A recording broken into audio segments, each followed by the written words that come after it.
Well, welcome to our podcast. We are back. I am Dean Nixon, along with the lovely, as always, Kate Semmens. Thanks, Dean. Hi, everybody. Pretty excited to be here today. Excited to get back. I know we are still in our inaugural, or is it inaugural correct? I think our inaugural year, our beginning of podcasting. It's such a good transition for us and such an interesting forum to be, or medium to be dabbling in. Right. But we do want to remind everybody that are tuning in that our podcast are our opinions, our philosophies. They come from a lot of our experiences and the things that we've learned over the past so many years. I know for me it's 30. For you it's 20, I think, something maybe. You're disclosing. I don't know. But a lot of... The longest while in the mental health. The longest while. But a lot of the things that we share are, again, there are opinions. We wanted to be on this platform so that we can be a little bit more real. And in our video that we do, our videos on Facebook, it's not necessarily the forum to do that. But in this one, we're going to be a little bit more direct in our opinions and our thoughts. We do not intend to offend any group of individuals or people out there. Yep, that's very true. If we do, we encourage you to contact us and let us know how you feel about it. But also, this is a forum for us to communicate that. So we want to move forward with that intention right up front. But our main intention is to provide you with great content, great information, and most importantly, information that will move you forward for those of you tuning in. Yes, absolutely. And hopefully it'll help broaden your horizon and maybe see some things where that you had put, or society or somebody else had put other limitations on the way that you see things. So that's another huge piece of why we're here talking to you today. Shed a little light on some things.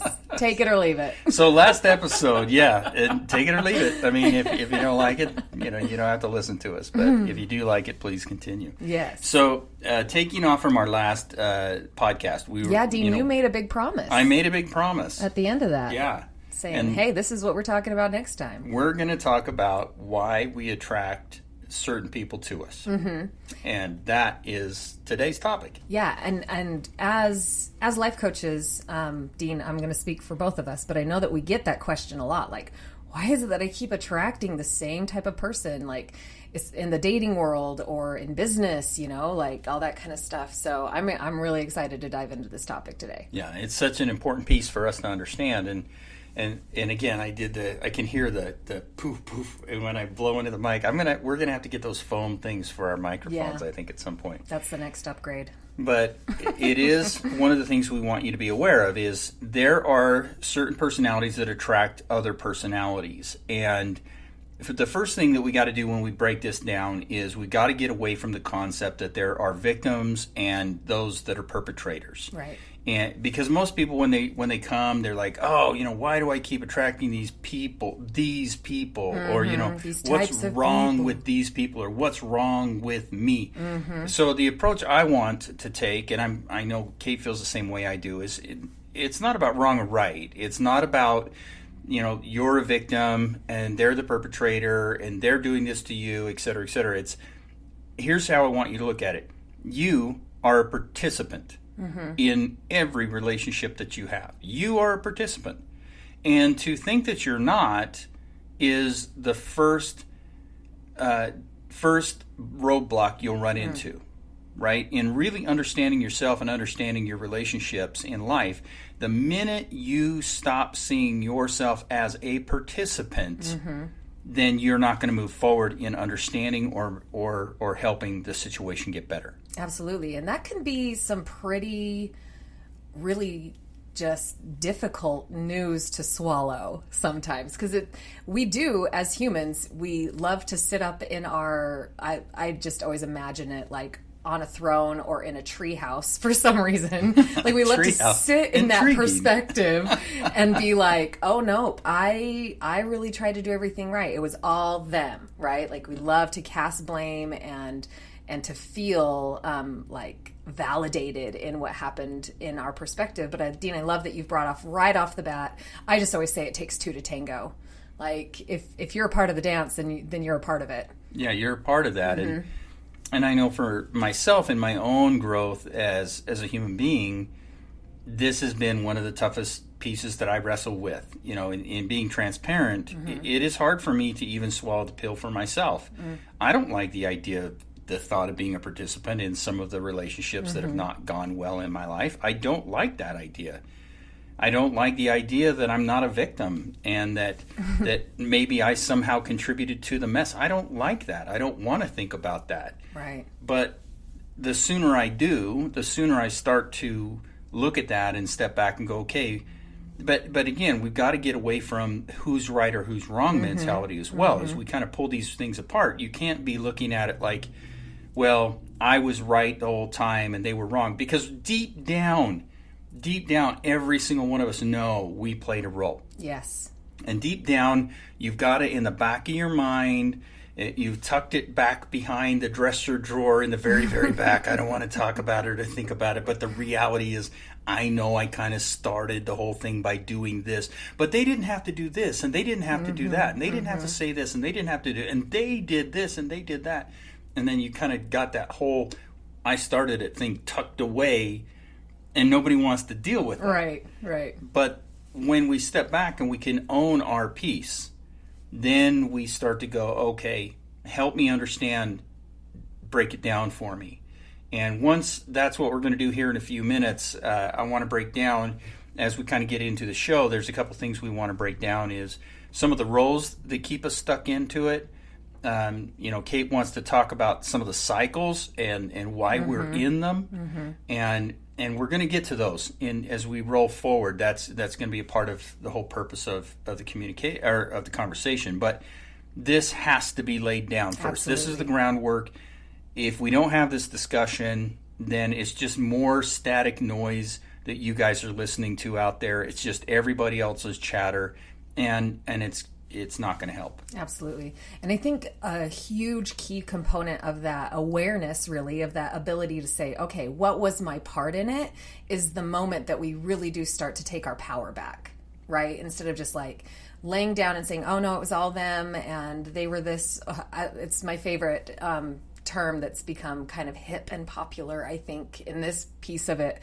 But like everybody's a narcissist these days, right? Oh my gosh. Like, it's the new buzzword. I got into a relationship with this narcissist and blah, blah, blah, blah, blah, blah, blah, blah, blah, right? Right. Instead of saying, okay, these are the things that worked in the relationship. These are the things that I learned, and these were my pieces in it, and this didn't work, and I've learned this about it. Like, that's when we really can take our power and be able to break some of these cycles, I think. Like, and that's a great, I'm glad you said that too, and I'm glad you brought that point out, because it is important to touch on that, in laying the groundwork for the rest of what we're going to talk about is, so many people we use buzzwords because they're like pop culture. Yeah. They're pop psychology. Yeah.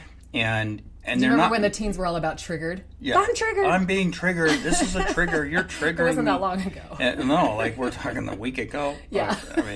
A couple of years, but I can't talk about that. I'm triggered. Before it was bipolar. Oh, they're bipolar, and then it was borderline. Yes. And now it's narcissist, and we're going through. And here's the problem with going down that path is the minute we start doing that.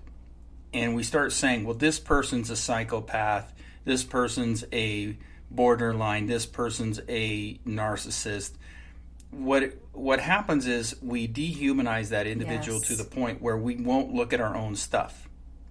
Absolutely. And, well, this is why. I mean, geez, it's like I got hit by a truck. The truck was a GMC. That's why I got hit by the truck.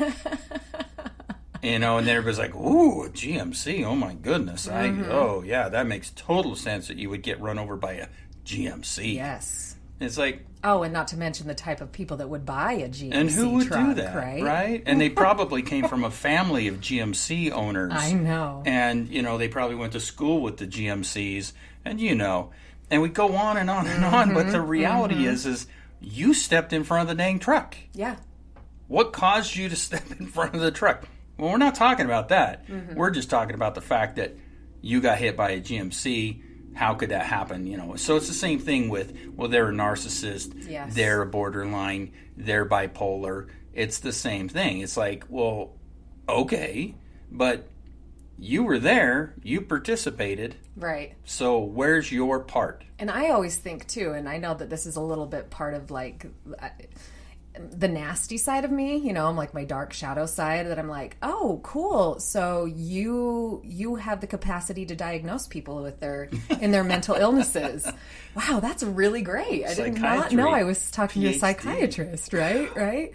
But you can make a lot of money right now. Yeah. You should like hang a shingle up and get to work. Oh, heavens. But I do think it really, for a lot of us, like it just gives us that like little coating over our heart that makes us feel better. Like it's the ultimate scapegoat into, oh yeah, but this is the reason this relationship didn't work. And then we like get all entitled in our ability to not look at our own stuff, right? Like not start to look at, okay, time out. What was my piece of it? Like we've already kind of talked about, right? And so, and I love that you brought the dehumanizing piece in there, Dean, because, oh my goodness, humans are complex and we're complicated. And be it in any sort of relationship, right? Like I'm coming in as I am today, and in 6 months, I'm going to be a little bit of a different person. And that makes things complicated. Then we have another person that's doing that same thing, and things can go sideways, or they cannot. But I think that once we just like put that label, slap that label on it, instead of looking at them as the complex human being that's actually quite beautiful, like if we can strip away all of the judgment and all of the victimization and perpetratorness and all of that kind of jazz, and be like, okay, so these are the qualities that I liked about them. This is, you know, and even remember why you entered into the relationship in the first place. And then we're going to get into the cycle parts of it. But like, I think that that's really important and super powerful to be able to kind of open up that horizon and like look at things the way that they really are, and not the way that we just kind of want to feel good about. Right. Yeah. And so let's move into that next piece. I think we kind of really laid the groundwork. So hopefully you're listening and you're thinking to yourself as you're tuning in to this process is, okay, well, all right, you're right, Dean, you're right, Kate, I do play a role. Mm-hmm. So what is my role? And this is the part that I want you to be looking at too, is the things that I'm going to lay out for you. These there's like 3 specific areas I want to talk about today. But I want, again, as you listen to them, as I give them to you, my challenge to you is to not go to that right or wrong, all or nothing, I'm right, they're wrong, or I'm wrong, they're right place. I need you to just listen to what I'm about to tell you and use that, okay, what part of this is true for me, what part of this is not true for me. Because there is another piece of personalities that are out there where there are some people that will take all the blame. Yes. And they will be, you know, that well, it's my fault and I should fix this and I should fix that, and well, that's a part of where I'm headed. So there's essentially like 6 of them. They're attached to one another, if that makes sense. Right. So three sets of couples. 3 sets of couples, so to speak. They're like couples. Let's throw it out there. We're talking about relationships, right?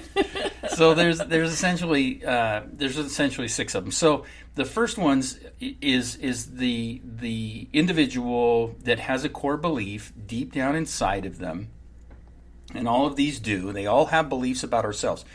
And each of these beliefs are what cause us to stay in relationships. So whatever I believe about myself, whatever belief I have grown with, whatever belief I've allowed to grow within me, whatever I've done, these beliefs are the parent or the creator of this behavior.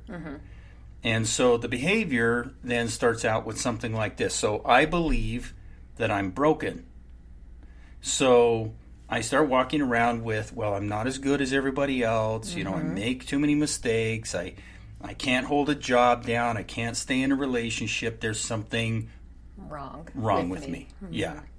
So I walk through life with this belief that I'm broken, and deep down inside, every day, all I'm doing is just grinding on this. Well, what's wrong with me? What's wrong with me? Why can't I this? Why can't I that? Why can't I this? And that's where my focus is. So, of course, what type of people are you going to be attracted to? And what type of people are going to be attracted to you? Yeah, people that love to fix things. Exactly. Get a lot of value from fixing things and people. Is it Bob the Builder? Yes. Can we fix it? Yes, we can. Before we head on to the fixer, I just really want to bring out this point that it's because of that core belief, like you were saying, Dean. And then it's not like you walk around with a sign that says, hey, I feel like I'm broken. I'm looking for a fixer, right? It's a part of our energy. It's a part of the way that we just vibrate out to all the rest of the humans on the planet right now. And it's like we put up a little antenna, right? Like a homing signal that's like, hey, this is the kind of person that I really need. And so then you attract those types of people. And you're doing this subconsciously, like just through your energy. And I love this. I love that you went down this path. So thank you. You're welcome. I'll always take the energy path, Dean. Because what's so interesting to me about it is people will just be blown away. And I've had, I can't even tell you how many times I've had, people come in and go, it's like, is it tattooed on my forehead? Is it somewhere, is it on my back? Right. Am I carrying a sign that says, this? Well, here's what it is. If I believe I'm broken, that belief controls the way I walk. It controls the way I communicate and talk. It controls the way I ask for things. It controls the way that I don't. It controls all of my communication. And most importantly, it controls my thinking patterns. Yes. So it's really intriguing to me to watch people that really can get into that mindset and then watch a fixer come by. And then the communication. When I stand and watch, and I love doing this, because I love, just go to Costco, go to Walmart, go to any place, especially in a store, and watch that dynamic express itself. So you'll get the individual that is the broken one, the fixer. I need rescuing. I need to be saved.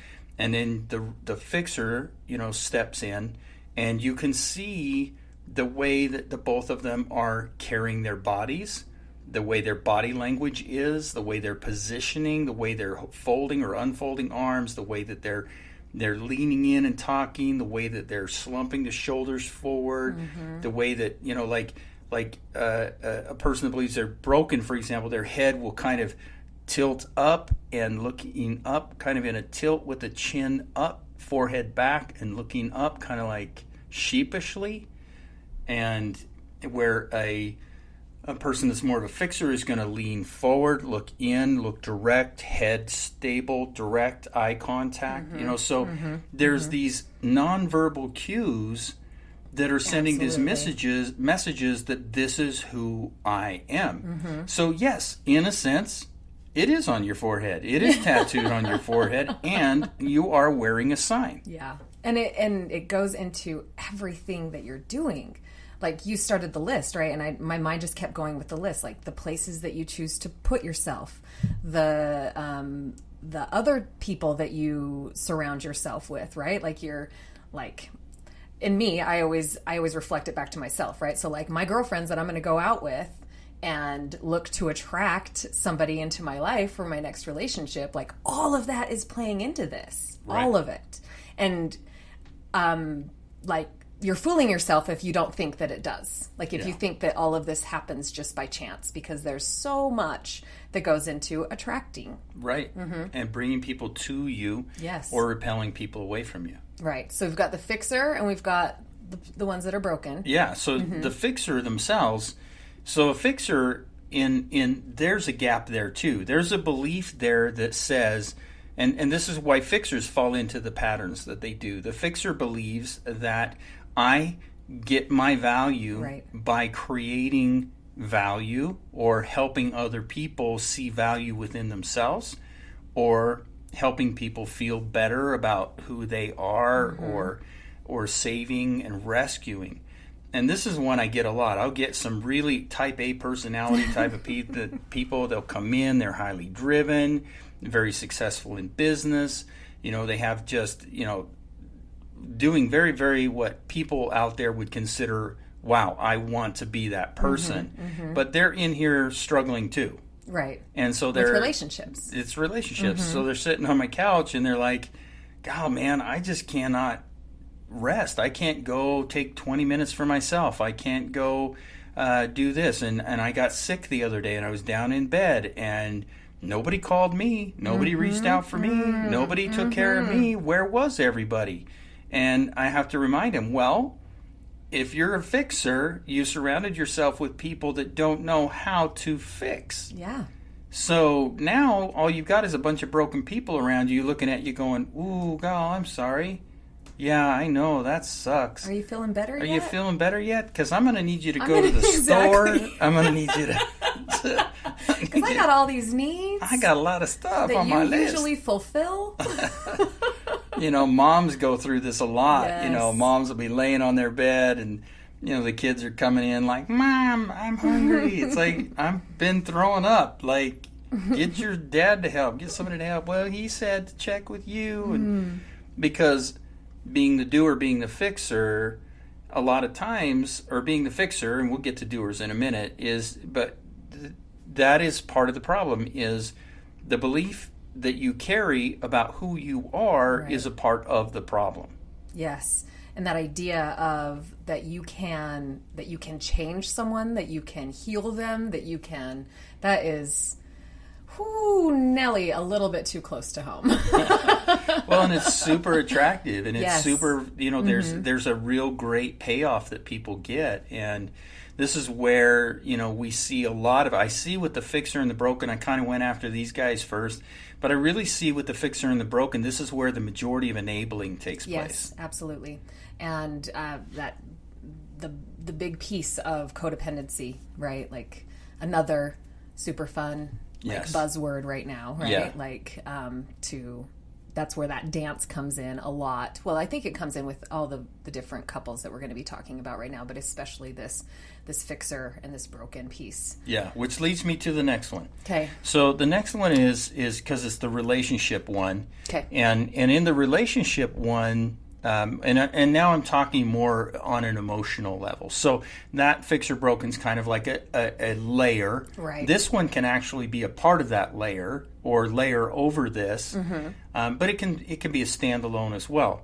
But what you find in emotional relationships, in relationships that are connected and they're not just your, hey, I work with you, at Costco or Walmart. I'm talking about Costco a lot today. It's on my mind. I think you miss Costco. I do. I miss my Costco. People, let's get this virus thing under control. I need to go back. Dean needs to go to Costco. I need Costco. I need my samples. I can't walk through the aisles now. Where's my samples? But there's givers and there's takers. And givers are individuals that are just constantly giving emotion, constantly there, constantly being compassionate, constantly applying love and etc., even when it's unhealthy. Right, even at their expense. Yeah, so, and again, these, I do want to specify, let me backtrack and qualify a lot of what I'm saying too. There are healthy sides to these behaviors. Yes. Right? The fixer broken one, no. But as far as the giver-taker, there are some healthy sides to that. There's healthy sides to being a giver. And there's healthy sides to being a taker or, in a healthy way, receiver. There's a difference between being a taker and receiving. Yeah. But the giver-taker relationship is one that I see happen a lot in relationships, emotional relationships. So siblings, parent-child, spouses, and any of those close, significant other relationships, friendships, etc. And so those giver-taker relationships are a big part of it too, is there needs to be a level of 50-50 applied in the relationship. But what I find is that people, givers that are that have the propensity or constant ability to be a giver. Right, that's their go-to. Right? That's right. their go-to, because if I stop being a giver, then who am I? Right. Then that's where they cross that boundary. I see givers making excuses for other people. Well, they just don't know how to communicate. Well, I should have fixed that. I should have talked to them about it first. Right. Or, and then the taker, on the taker side of it is like, well, why should I change things? Right. I'm happy. I mean, where's the problem? I don't really have to do anything, and I get everything I want. What's the problem? So when a giver finally starts going, hey, do you think we could have a little bit more? I don't know. I'm doing this patronizing. Hey, sorry for that. That's offensive. Write me about that. Write me an email on that one.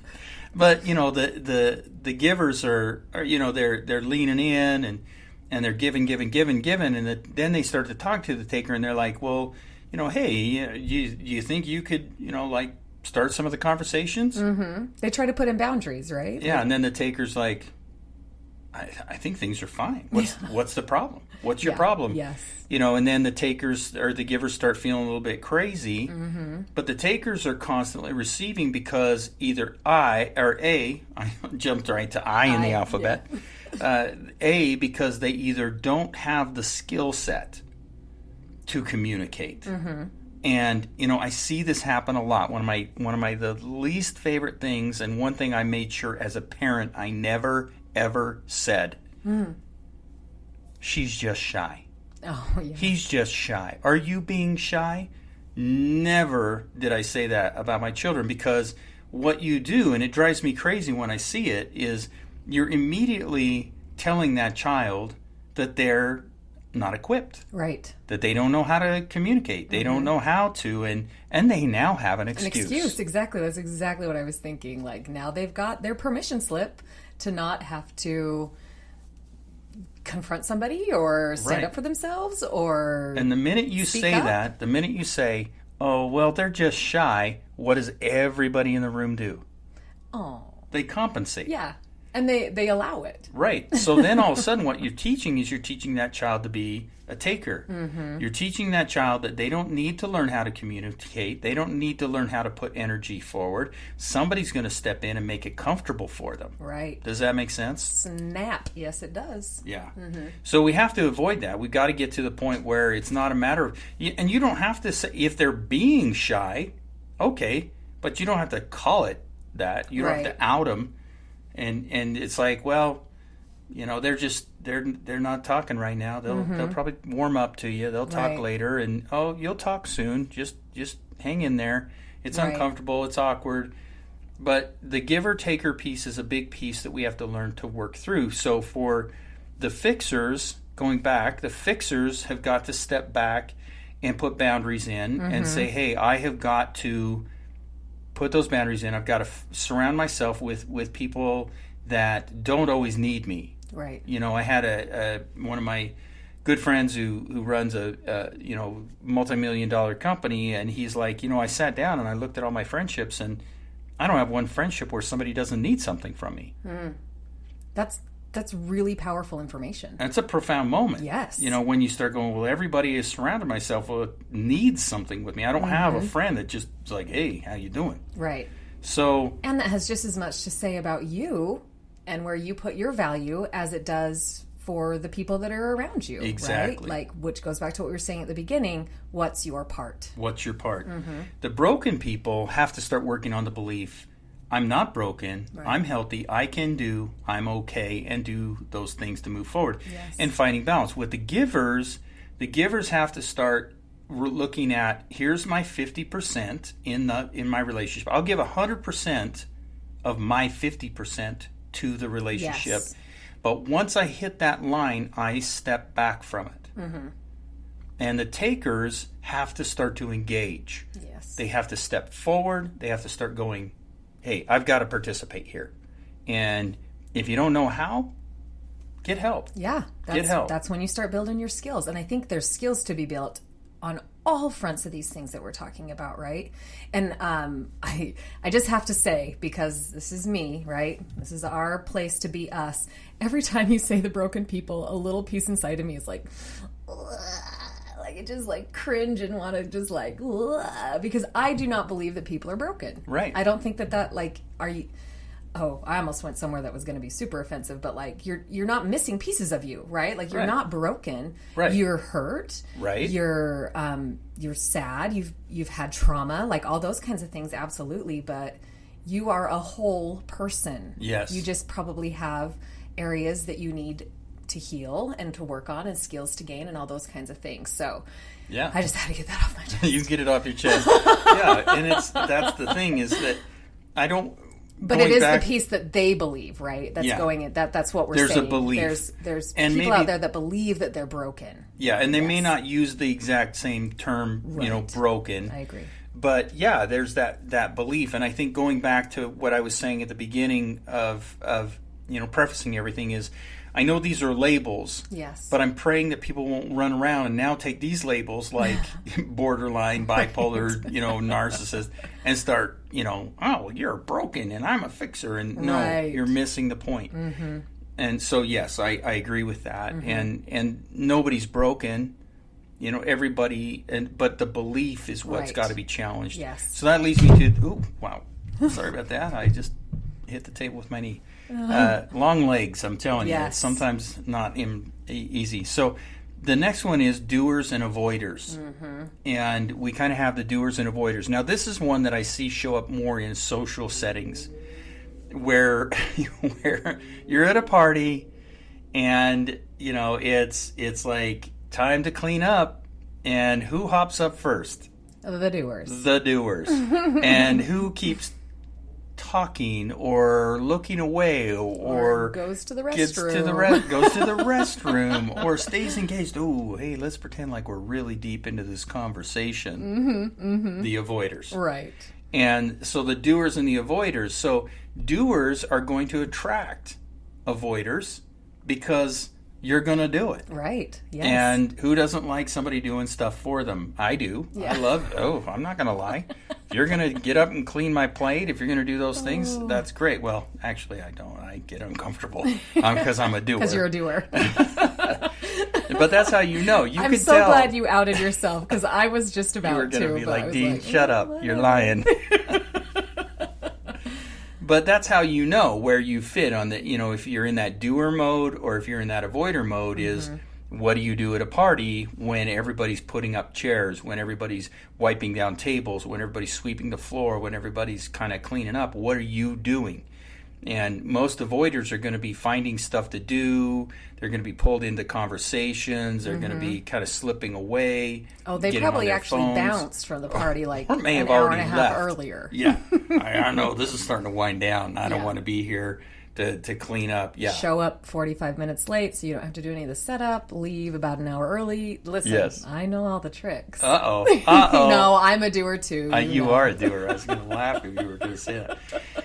So that's where, again, in relationships, doers and avoiders are going to be attracted to one another. Mm-hmm. And, doers are going to be attracted to avoiders because they can take care of that person. They get a sense of purpose. They get a sense of feeling and a sense of being. Avoiders are going to be the people that just kind of are disconnecting, kind of stepping away from the situation. So, again, doers need to step back. They need to find the boundary. They need to live by the boundary. And avoiders, again, just like the takers, you've got to engage. Yes. And you've got to step forward and go, okay, I'm going to this party. I'm going to make a concerted effort to help do something. Not just take my plate into the kitchen, but take my plate into the kitchen, find 3 others, clean them off, offer to load, whatever I've got to do. Yeah, and I think that I just keep coming back to like grabbing your power, right? Like that's where... If you have the tendency to be an avoider, like be proactive in trying to flex a different muscle, right? Like to grow and to be more whole. And if you're a doer, it's going to take a muscle flex for you to allow someone to do something for you. Like, there's both sides of this coin, right? And I think, especially in our Western culture, there's a lot of kudos given to the doers, the givers, the fixers, right? Like, that's the side that you want to be on, because then you look productive and you look like a great member of society and all these things. But there's balance in all these things that we're talking about. So, like, understanding, and I oftentimes don't really hate labels because they give us a place to start, right? Like, it's just information. Right. So if depending on how we apply the label. Correct. Like, if you just adopt it and you're like, oh, yep, I'm broken, right? Like, we kind of already talked about. This is, no one can ever change, which is completely wrong. People are dynamic and we're changing all the time. So I agree. It depends to the level at which you adopt that and carry it as your banner, I guess. But to understand, okay, this is my natural tendency, right? This is part of my personality. These are the habits that I've formed. This is the coping mechanisms that I've learned as I've gone through all my trauma about how I can show up in a relationship. Like, take a look at those things and then look to be able to grow and become more whole, right? We're always looking for that balance, the whole wellness of being a human. And so it's okay to, like, look at yourself and be like, oh gosh, yeah, like I'm kind of a taker. Like, I can see that in my relationships. Like, no judgment here. Yeah. Great information. Yeah. And now what are we going to do with it? Yeah, and if I can preface it, if I can just add a piece to that. Please, always. So instead of I'm a taker, I'm being a taker. Right, yes. And I really like that too. Does that make, because I know what you're saying. Yes, and that's really the caveat that we've got to lay in here is nobody's ever a giver, nobody's ever a taker, nobody's ever a fixer, nobody's ever broken. It's I'm behaving as such. Right. I'm behaving as a giver right now. I'm behaving as a taker right now. I'm behaving as a doer right now. That's the caveat I'd put in. And I love that you brought that up, Dean, because our words are so powerful, and especially whatever we put after that, I am, right? Like, it holds a lot of weight. I love saying that they're magic, and spelling is called spelling because there's spells in our words. Like, they quite literally weave magic, right? She's a witch. Burn her. She turned me into a newt. I got better. If you're listening, and if you want to type in the comments what this film is that we're... Monty Python. Oh, you Holy gave Grail. it away. I was going to, like, give a candy bar to whoever knew. I don't whoever know. could comment. First one to comment gets a candy bar. I should have done that. We'll do that next time. Okay. Any of our references. Here's the deal. In any of our past podcasts or webisodes, if you can quote the movie before we do... Right. We'll send you a candy bar. We'll send you a candy bar.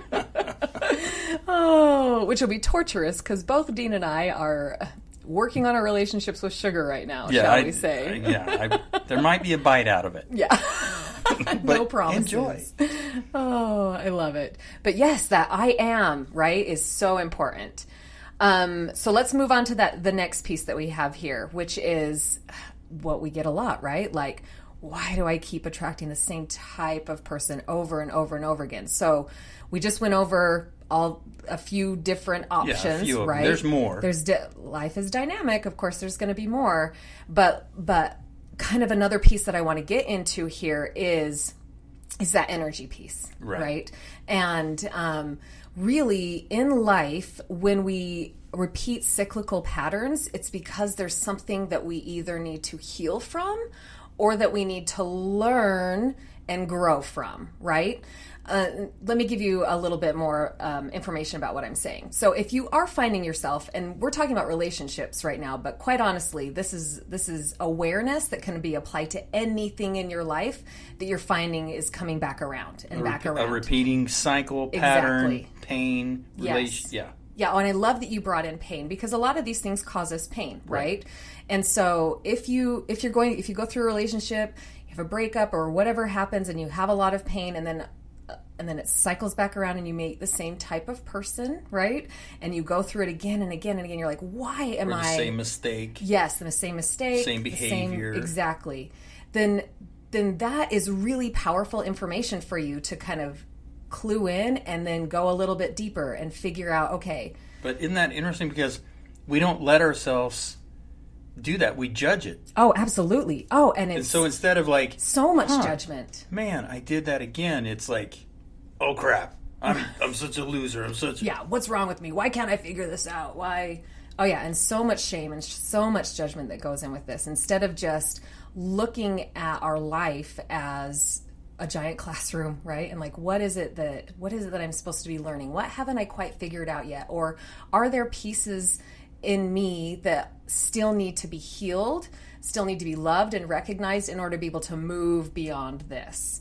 And that pain thing, Dean, which I think is going to be another one of our podcasts here really quickly. The emotional pain. Yeah. We can do that one next week. Okay, done. I love that. Jeez, you're just leading right into it. Yeah. But pain is so valuable to us, and it's something that we're avoiding all the time, right? Yeah. And so to be able to lean into that and say, okay, this is a cycle in my life. What lessons do I need to be learning here? Where do I need to be some healing? Examples would be what? So like, God, you put me on the spot. Do you want me to help? Sure, yeah. If you've got an idea, I'd love to hear yours first, and I'll think, and I'll go next. Perfect. Done. Okay. So an example would be like repeating. You had brought it up earlier as a repeating of a relationship. Right. So let's say I keep finding myself in, I get sick and nobody comes and helps me, and nobody's around, and every time I get sick, I can't really count on anybody to do what they need to do. And it keeps happening. And why am I not learning? I thought I did. I thought I surrounded myself with more people. I surrounded myself with other people. So that would be one of those that just, it comes back around and you go, I'm still here. Yeah, here we are again. I'm still in this space.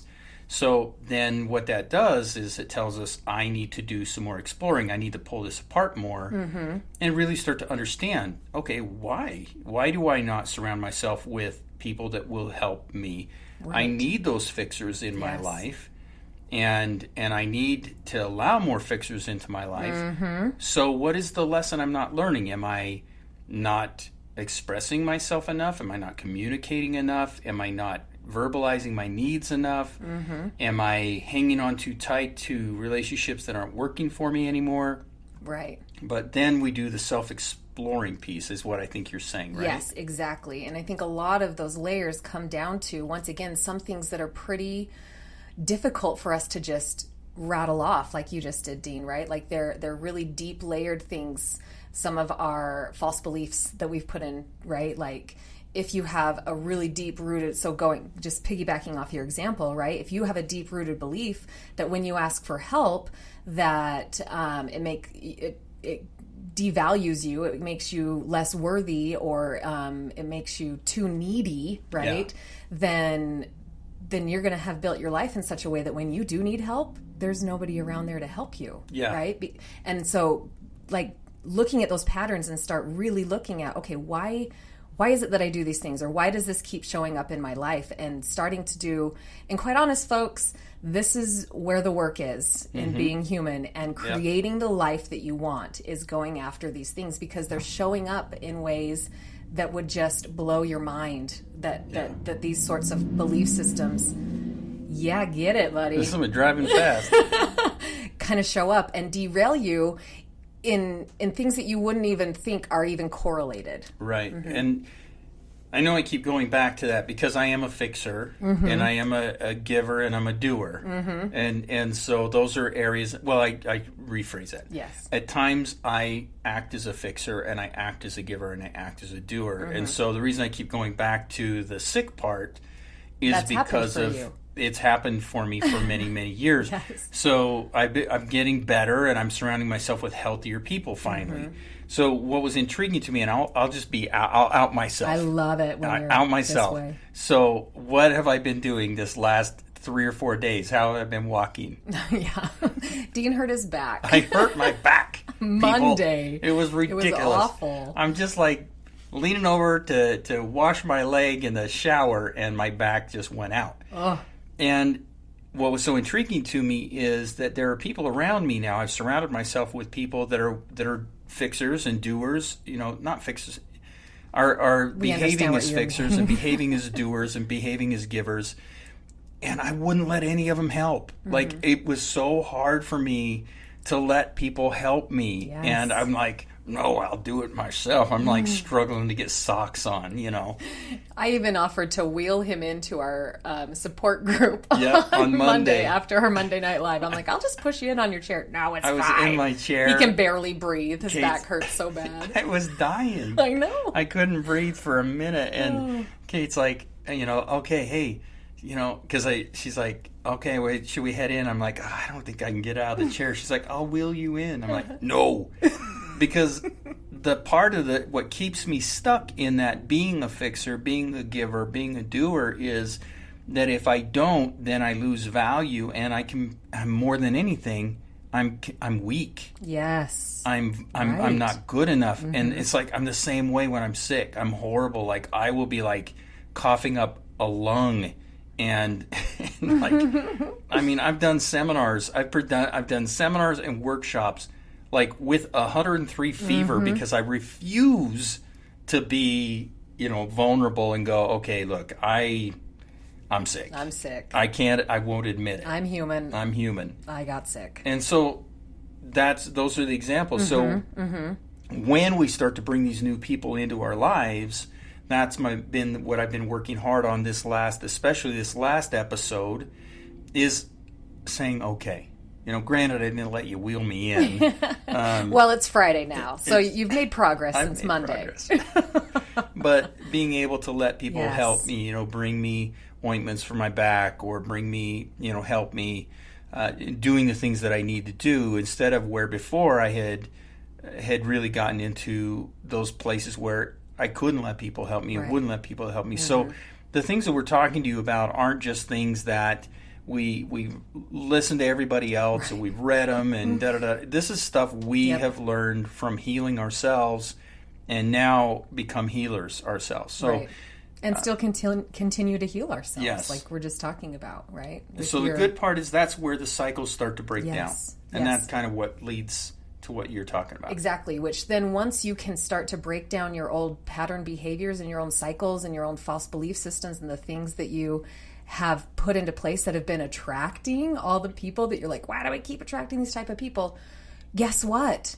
You're going to start attracting different types of people. And it's so crazy. It's so magical is what I want to say, but it really is just unbelievable how when you can really start to look at that. So can I continue with your example? Please. So as Dean continues to be able to allow others to help him, right? And I would even encourage him, if I was coaching him, to be like, make it a point to ask for help 5 times a week. Like even just swear word right there. Like little things, right? Like, could you please help pass me the butter, right? Like just something little like that, just to get in the habit of starting to try something new, because like anything new, it's going to take a lot of work in the beginning. Yes. You're going to have to start building that new muscle. And that reminds me of, real quick, interject and give you just more support is, when Oprah Winfrey, and I'm pretty sure she quoted it, may not, but she said it, was, we teach people how to treat us. Yes. And so by doing that, I can see where you challenging me to do that would challenge me to, I'm teaching people, hey, I need help. Mm-hmm. Yes. And then you're also like reinforcing yourself, like, I'm worthy of being served. Right. I absolutely can have someone help take care of me when my back goes out, right? It's turning into my coaching session. And the cool part is, though, oftentimes we just dive into these when we have these crises, right? So for you to try to learn this when your back's out is not going to be helpful and beneficial, right? It can help a little bit, but it would have been a lot more helpful if you would have started practicing this 4 months ago. It would have been a lot easier for you to have this crisis now, and be okay asking for help.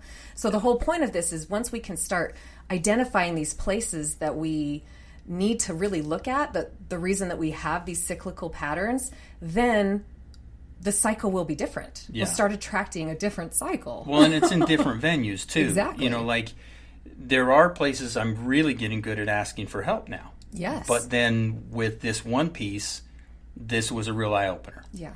So the more that you do that, then what I do is I take, okay, well, I'm learning and I'm doing better over here. Now all I have to do is take the same skill set over here and apply it in this this place I was not aware of.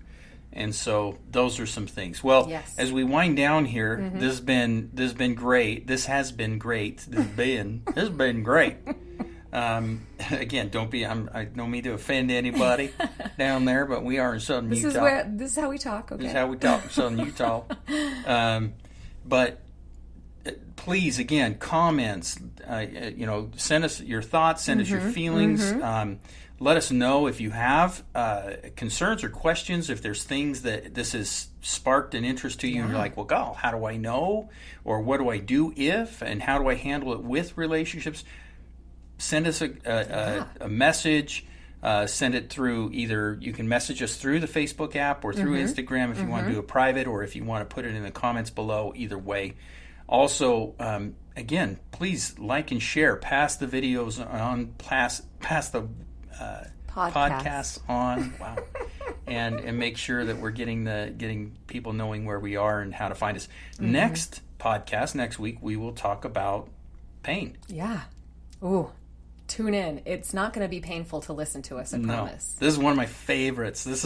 I'm so glad we're going to do this one. This one, bam, I got a lot to talk about. It's money. It's money right there. All right. Okay. Well, you guys have a wonderful week, month. I don't know when you're listening to this, but I hope your life is great.